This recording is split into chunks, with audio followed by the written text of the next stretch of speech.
Now that I've finished editing my tool, let's find out some other features inside of the INTRACT platform.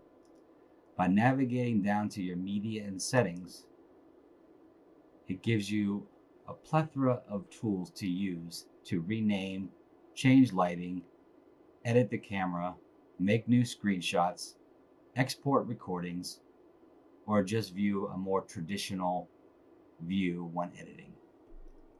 By selecting the assets, it allows you to take screenshots, which again will actually navigate you down to the screenshot.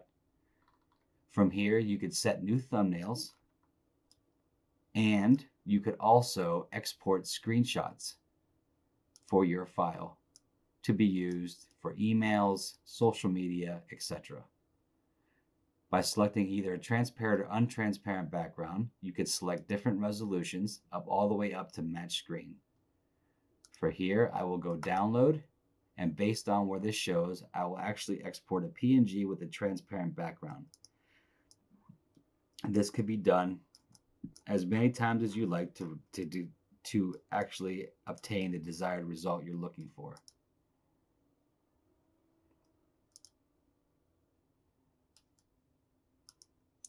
Going back to the asset, you could share this file with anyone you would like.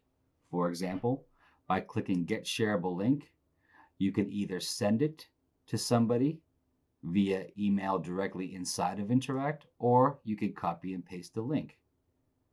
If I choose to copy and paste the link, create a new tab, as you can see, it creates a barrierless entry for someone to actually view and utilize and see the creation you've just made.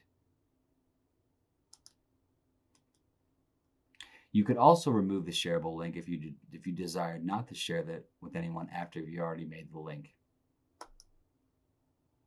You could rename the file. In this case, let's remove Rocket League and just call this Dominus. You could do a full screen view of your asset without the toolbar present and view and inspect your file in detail.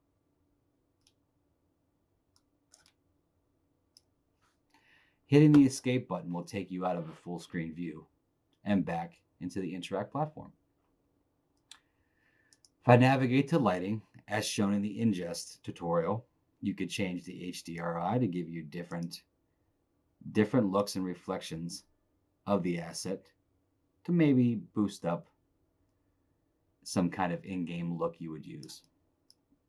Again, changing the intensity, increase or decrease, change scene color and lighting intensity, and save all these for future viewing. Navigating to the camera, choosing arc or universal. Arc just gives you a little more control over what you're doing and kind of gives you more of that, I call this the kind of Call of Duty look. I like to stick with arc because arc is very clean and very smooth. You can change collision. Again, collision allows you to stop anytime the camera hits any part of the mesh and does not allow you to go through.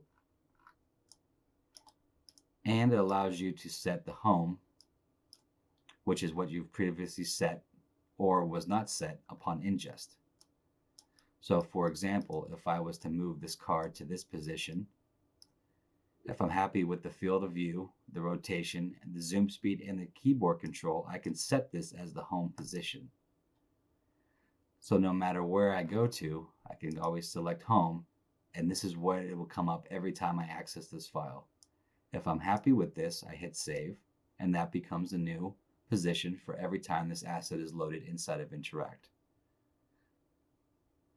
Since we've already went over the screenshot tool, I'll move into recording. This is an early beta feature, but INTRACT will allow you to also export 360 videos, rotating videos of the assets you have, or non-rotating videos. In this case, I can use rotation, increase or decrease in each direction the rotation speed. In this case, I'll just lower it to about 0.5 to give it a nice slow time. You can increase the record time to your standards. When you feel you have a good position, you can hit the record button and record an actual rotating video to be used for sharing in email, other third-party softwares, or social media. As you can see, there's the rotating video. I could download this, and there's the exported video.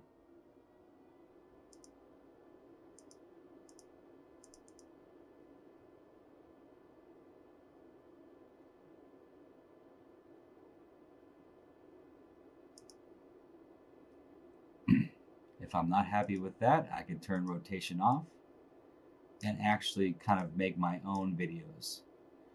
Future improvements to this system will actually allow you to export GIFs, MP4s, and embedded files.